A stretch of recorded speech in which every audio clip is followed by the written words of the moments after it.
Well, right now, millions of Texans are in their homes without power, and it is very cold there. Deadly winter storm blanketed most of that state with snow and ice. Close to 26 million families rely on Texas for their power. The state has its own grid, and it's using rolling blackouts now, intentionally turning off the people's power so the system doesn't fully crash.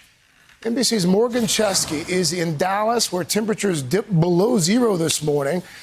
Morgan, more snow expected in Texas today. What are you hearing from people who live there about when they can expect their power to come back?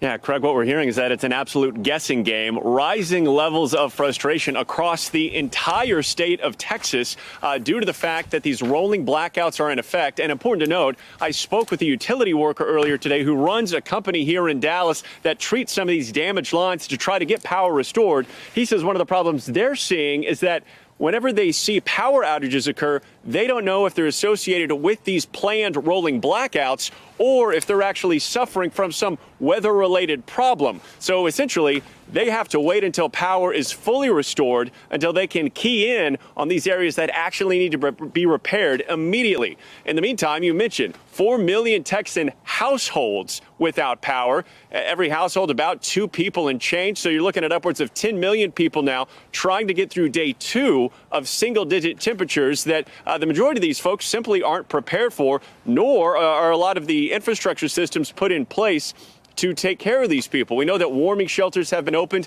in major cities all across the state. But right now, as it stands, a lot of people still feel like the power grid was not prepared. On the roads and at the airports, we're seeing this trickle down, and the fact that we know that San Antonio Airport, Austin Airport closed down today. Houston airports closed down. And we know that here in Dallas, there are delays and cancellations rising as a result of this weather.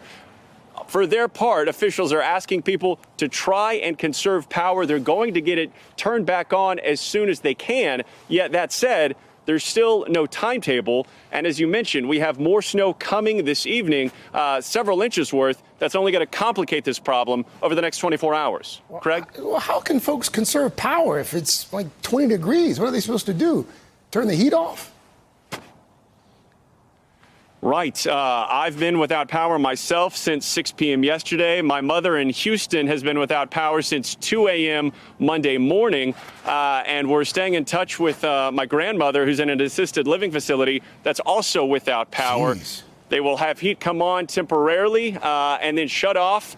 And whenever it does, you put that pot of water on the stove to fill up a thermos with hot water that you can conserve. And you close the doors and try to conserve every ounce of heat that you can because there's no guarantee as to when it's coming back. How cold is it right now in Dallas? Just out of curiosity.